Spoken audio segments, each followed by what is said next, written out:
Hey guys hi, welcome to the CS Matter YouTube channel. मैं हूं आपका दोस्त पंकज और आज के इस वीडियो में हम बात करने वाले हैं document object model and virtual document object model के बारे में। दोस्तों, अगर आप एक रिएक्ट डेवलपर है और आप कभी इंटरव्यू को जाते हो तो आपको हायरिंग पीपल ये क्वेश्चन 100% पूछेंगी और पूछती ही ये क्वेश्चन। तो इस वीडियो में मैंने डोम एंड वर्चुअल डोम के बारे में इस कंसेप्ट को पूरा इजी तरीके से समझा के दिया है। तो इस वीडियो को पूरा एंड तक देखिए क्योंकि ये कंसेप्ट रिएक्ट में बहुत इंपॉर्टेंट है। तो चलिए आगे बढ़ते हैं। तो दोस्तों, डॉक्यूमेंट ऑब्जेक्ट मॉडल एक HTML फाइल होती है लाइक दिस। ओके, तो ये क्या है? एक HTML फाइल। अगर मैं इसे सेव करता हूँ तो मुझे एक ऐसा HTML डॉक्यूमेंट मिलता है। ओके, तो डोम में जब भी हम डॉक्यूमेंट की बात करते हैं तो या तो वो एक HTML डॉक्यूमेंट होता है या फिर वो एक XML डॉक्यूमेंट रह सकता है। ओके, तो हमने यहाँ पे HTML डॉक्यूमेंट लिया हुआ है। ओके, तो ये जो डॉक्यूमेंट है डोम में इसका ट्री स्ट्रक्चर बनता है लाइक दिस। ओके, तो इस ट्री स्ट्रक्चर के बहुत सारे ब्रांचेस होते हैं। लाइक HTML से यहाँ से 2 ब्रांचेस निकले, हेड एंड बॉडी। फिर इसके और ब्रांचेस निकली हेड की, like title, link and script, and body की आगे आगे और ब्रांचेस निकली है। तो जितना ज़्यादा कोड रहेगा उतनी सारी ब्रांचेस निकलेगी। ओके,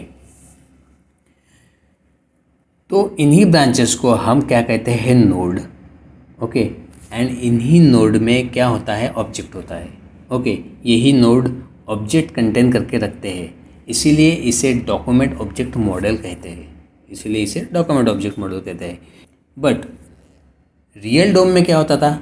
सपोज मुझे कोई एलिमेंट चेंज करना है, आप इसे एलिमेंट भी कह सकते हैं, आप इसे नोड भी कह सकते हो, आप इसे ब्रांचेस भी कह सकते हो। ओके, तो मुझे क्या करना है? ये पर्टिकुलर ब्रांच या फिर ये पर्टिकुलर एलिमेंट के कंटेंट को चेंज करना है। लाइक मुझे यूएल के कंटेंट को चेंज करना है और मैंने क्या किया? यूएल के कंटेंट को चेंज कर दिया। ओके, अब इस यूएल के कंटेंट को चेंज करने के बाद मुझे क्या करना है? आउटपुट देखना है।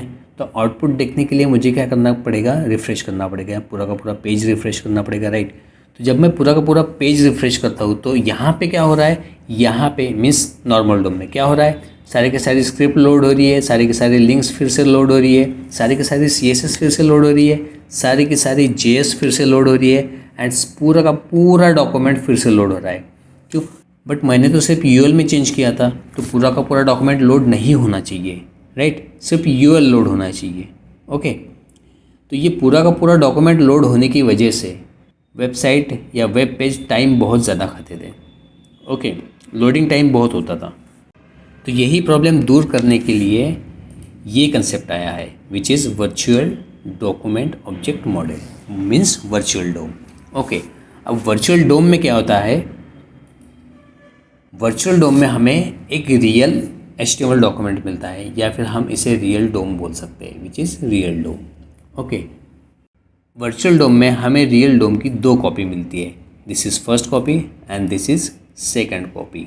ओके, ये second copy and this is first copy. Okay, अब मुझे क्या करना है?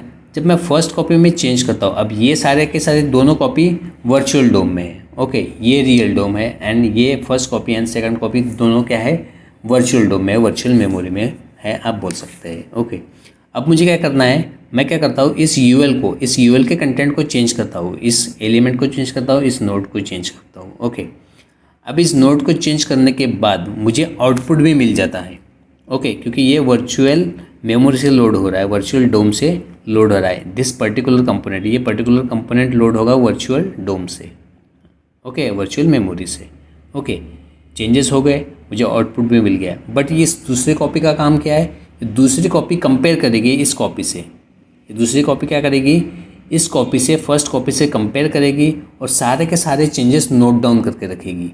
ओके, ये सारे के सारे चेंजेस नोट डाउन करके रखेगी और ये नोट डाउन करने के बाद बैचेस के फॉर्म में इस रियल डोम को सेंड करेगी। ओके, एंड रियल डोम क्या करेगा? बाद में पूरा का पूरा डॉक्यूमेंट, जितने भी चेंजेस बैचेस के फॉर्म में दूसरी कॉपी ने रियल डोम को सेंड किए हैं, ओके, दूसरी कॉपी ने रियल डोम को सेंड किए हैं, वो सारे चेंजेस रियल डोम फिर बाद में कर देता है। ठीक है, तो वर्चुअल डोम में क्या होता है? वर्चुअल डोम में आप कोई भी कंपोनेंट चेंज करते हो, किसी भी कंपोनेंट का डेटा आप चेंज करते हो, तो वो आपको वर्चुअल डोम से आउटपुट दे देता है। Okay, for that particular element, उसी एलिमेंट के लिए वही कंपोनेंट को, वही एलिमेंट को वो फिर से रेंडर करता है।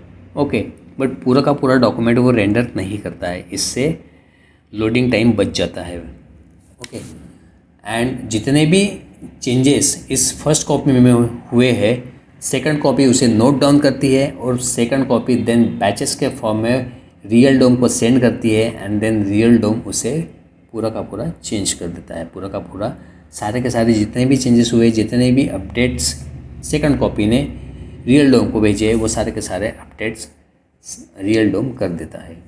तो आई होप दोस्तों आपको ये कंसेप्ट समझ में आ गया होगा, और अगर आपको ये कंसेप्ट सही में समझ में आया है तो प्लीज़ इस चैनल को सब्सक्राइब कीजिए, वीडियो को लाइक कीजिए और ज़्यादा से ज़्यादा इस वीडियो को शेयर कीजिए। Thank you so much.